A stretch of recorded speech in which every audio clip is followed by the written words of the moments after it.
I used to love driving at night. The quiet, the emptiness, the way the world seemed to belong only to me. But after that night, I can't even look at a stretch of asphalt without shivering. It started with a long drive back from my cousin's wedding. Everyone else had left earlier in the day, but I stayed behind to help clean up, to drink a little more than I should have, and to avoid the small talk I despised. By the time I finally got in my car, it was close to midnight. The GPS told me it would take me 2.5 hours to get home. 2.5 hours of silence. 2.5 hours of empty roads cutting through farmland and forest. I rolled down the window. The night air was cool and damp. It smelled of wet leaves and something faintly sweet, like flowers rotting after the rain. I should have taken it as a sign. The first hour passed without incident.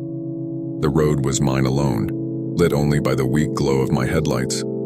The moon was thin, barely more than a sickle in the sky, and the stars were smothered by low-hanging clouds.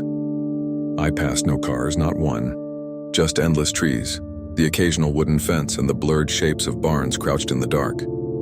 At some point, I noticed the road signs had stopped appearing.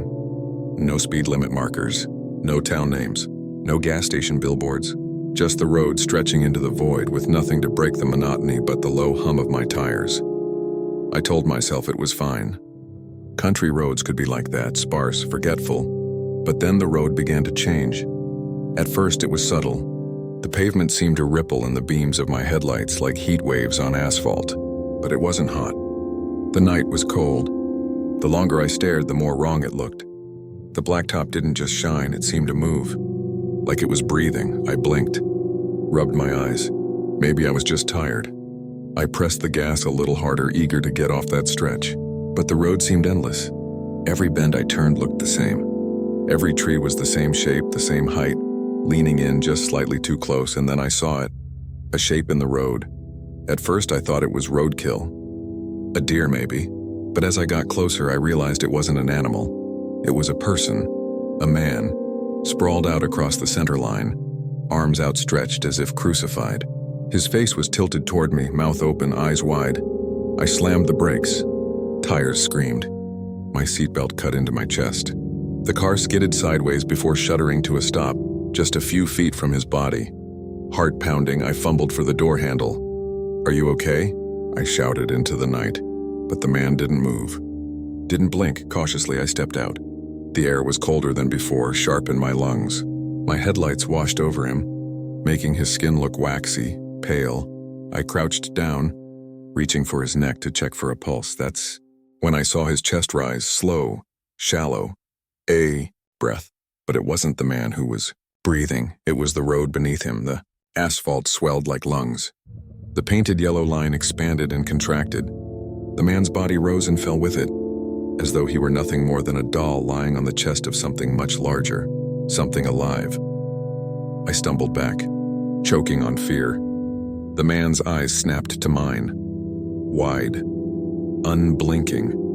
His lips moved, cracked and dry. "Run," that was all he said, a whisper that seemed to echo inside my skull. And then the ground split open. The crack tore across the asphalt like a jagged smile. The man's body sank, swallowed whole. I heard bones snap, flesh tear, and a wet sucking noise that made my stomach twist. The road sealed itself shut as if it had never been broken. The man was gone. I stood there, frozen, my breath fogging in the cold.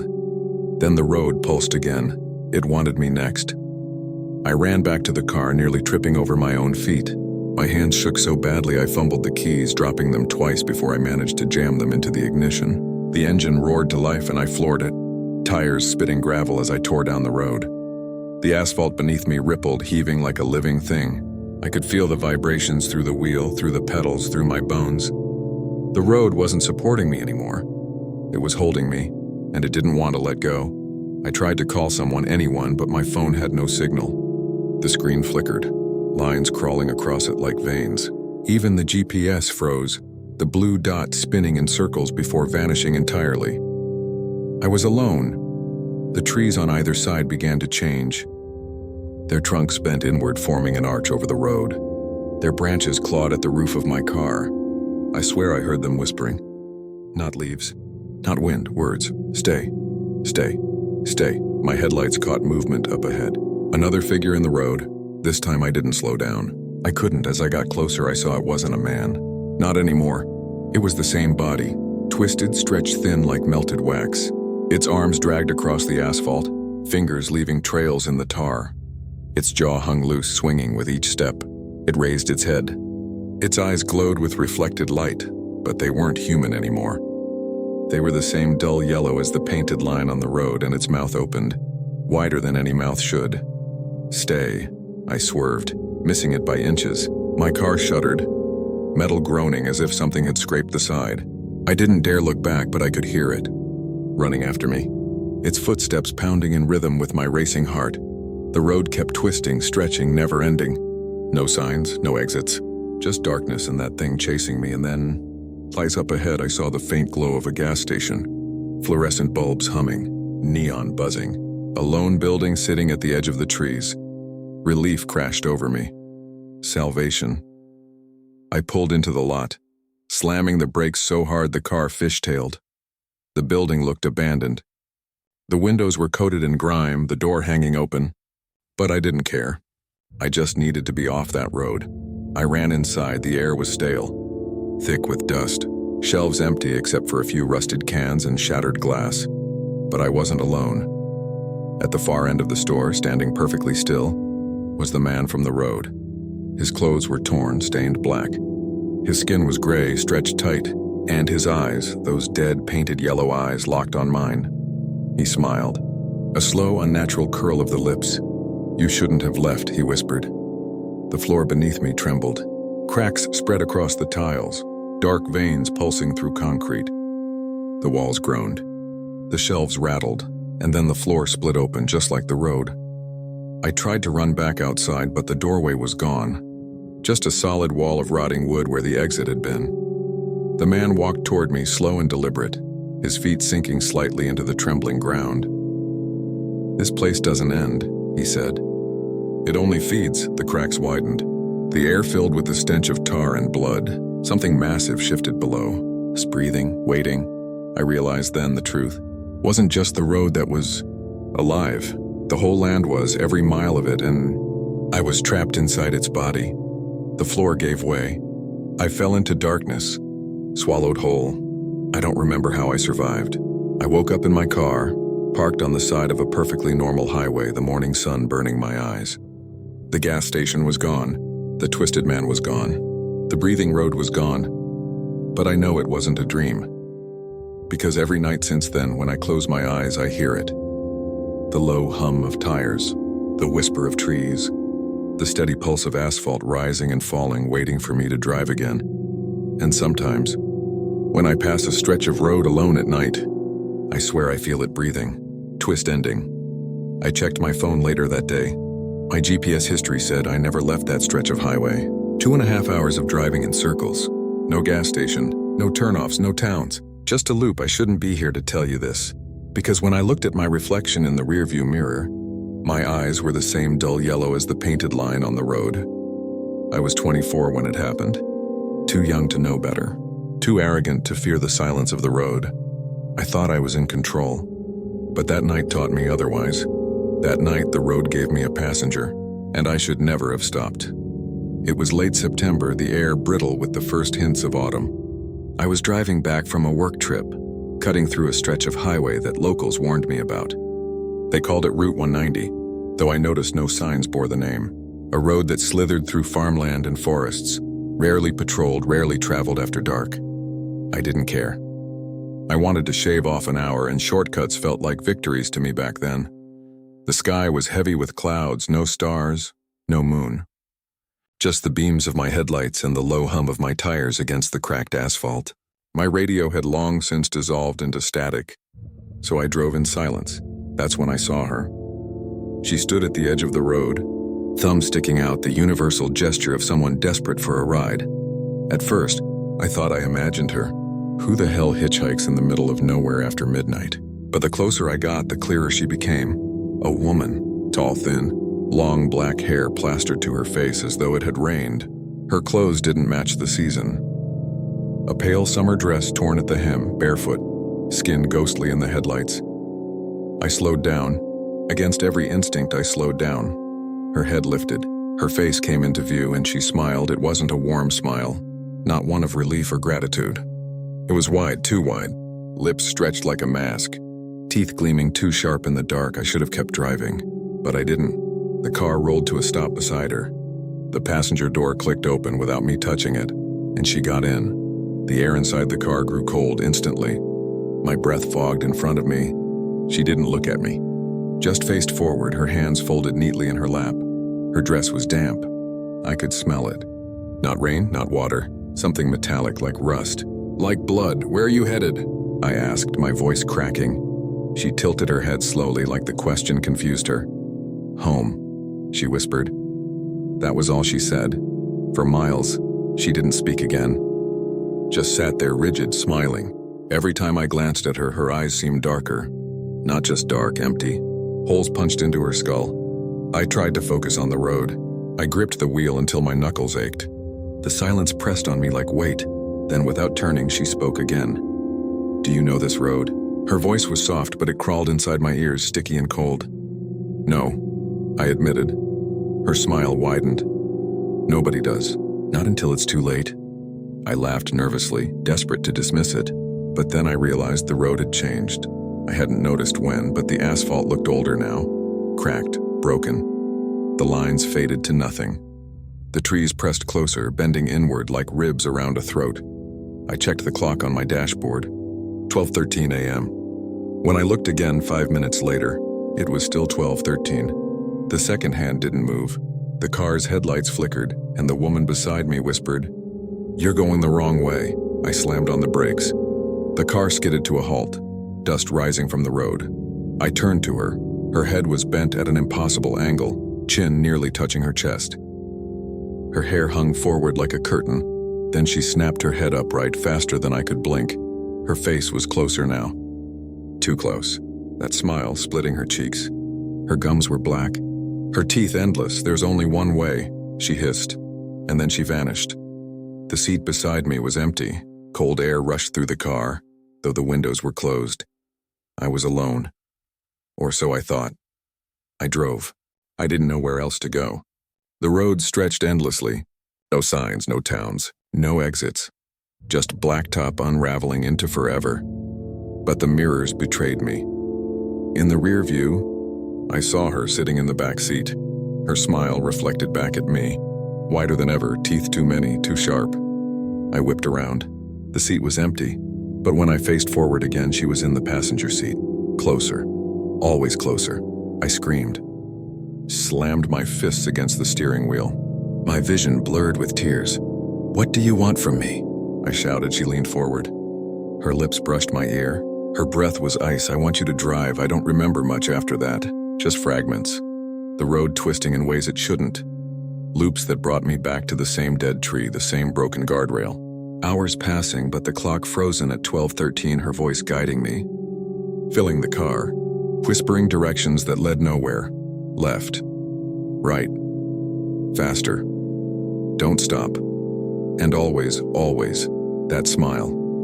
The last thing I remember clearly was the sound, a low growl beneath the car, like metal scraping against stone. But deeper, alive.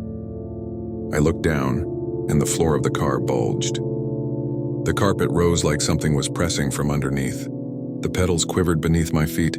She turned to me, her face inches from mine. "You've taken me home," she said, and the road opened beneath us. I woke up in a ditch at sunrise. My car was wrecked, half submerged in mud.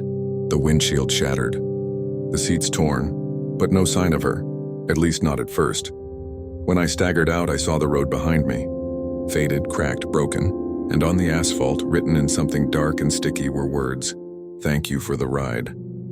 I tried to tell the police. They found me wandering hysterical hours later. I said I picked up a woman on Route 190.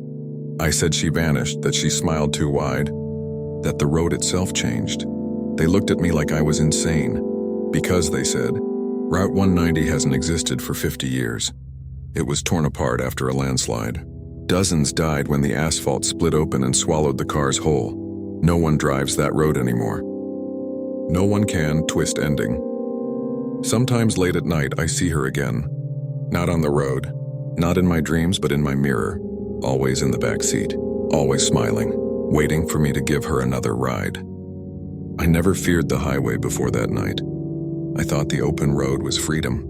But freedom can turn into a trap when you realize you're not the only one traveling it. Sometimes what drives beside you isn't alive. Sometimes it never was. It was a Wednesday night, late October. I was hauling a load for work, construction materials packed tight in the back of a rented truck. The route was familiar, long stretches of highway cutting across endless flatlands. Towns so small you missed them if you blinked. Gas stations that closed at 9 sharp. I left too late. By the time I hit the open road, it was close to midnight. The highway was quiet, empty. Just me, the occasional tumbleweed, and the black ribbon of asphalt unraveling ahead. An hour into the drive, I saw lights in my mirror. Headlights. They came fast. Too fast. A pair of bright beams swallowing the distance between us in seconds. I tensed, gripping the wheel. Out here, reckless drivers were more dangerous than ghosts. But the lights slowed as they reached me. A semi-truck, massive and old. Its grille dented, its paint flaking. It slid into the lane beside me, engine roaring like thunder. Then another appeared behind it, and another. Within minutes, I was surrounded, a convoy. They were all semis. Ancient machines patched with rust and grime, their headlights yellowed, their license plates too faded to read. They moved with perfect precision, boxing me in. One ahead, one behind, one on each side. My heart hammered. I pressed the gas, testing them. They matched me. I slowed down, they slowed too. The road stretched on, straight and endless, but I was trapped in their cage of steel and smoke. I tried to convince myself it was coincidence. Maybe they were a caravan. Maybe they just happened to be traveling together. But then I looked closer. The drivers, or rather, the lack of them. Through each dirty windshield, I saw nothing. No faces, no hands on the wheel. Just empty cabs, shadows, and the faint glow of dashboards. The trucks drove themselves, panic surged in me. I flicked my headlights, honked my horn. No reaction. The trucks closed in tighter. Their engines growled in unison, a mechanical chant that rattled through my bones. I tried to call for help, fumbling with my phone. No signal, not even a bar. The screen glitched, static crawling across the glass. That's when the truck in front of me jerked sideways. Its trailer swung across both lanes, blocking the road entirely. The convoy slowed, forcing me to stop, trapped. The night fell silent. No wind, no crickets. Just the ticking of my cooling engine and the hiss of brakes from machines with no drivers.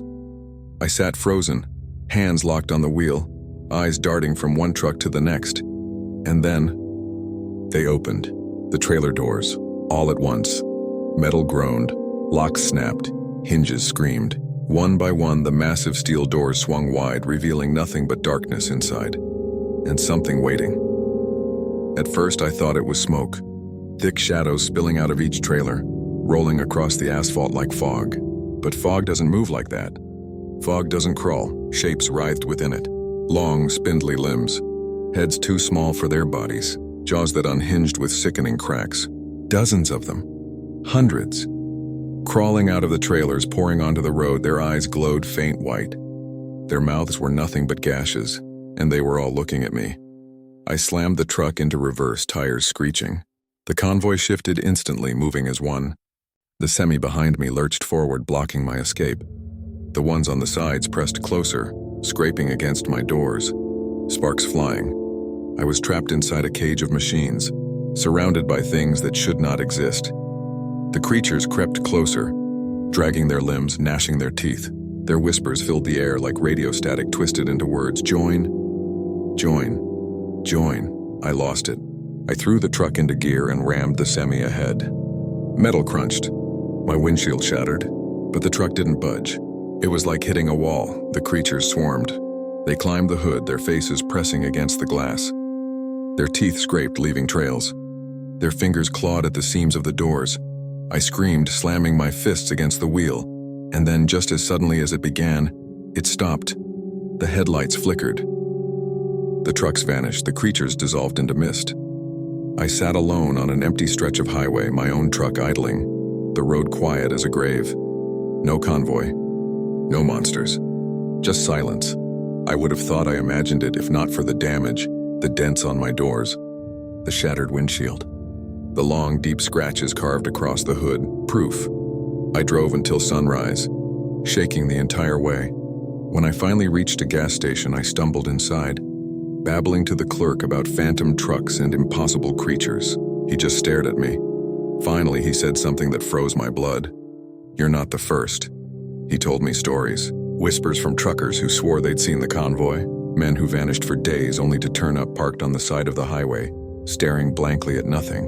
Some never turned up at all. "They say it's a collection," the clerk muttered. "A moving graveyard. A fleet of the dead," I wanted to argue, to call him crazy, but the scratches on my truck said otherwise. I never drove at night again, but sometimes when I'm on the road during the day, I see them in the distance, rust-eaten semis crawling across the horizon, moving in perfect unison, waiting for nightfall. Twist ending. Last week, I found something wedged in the grill of my truck, a piece of rusted metal, twisted and sharp. I cleaned it off. It was a license plate, one that didn't match any record. One so old the numbers had faded, but the letters were still visible. Join us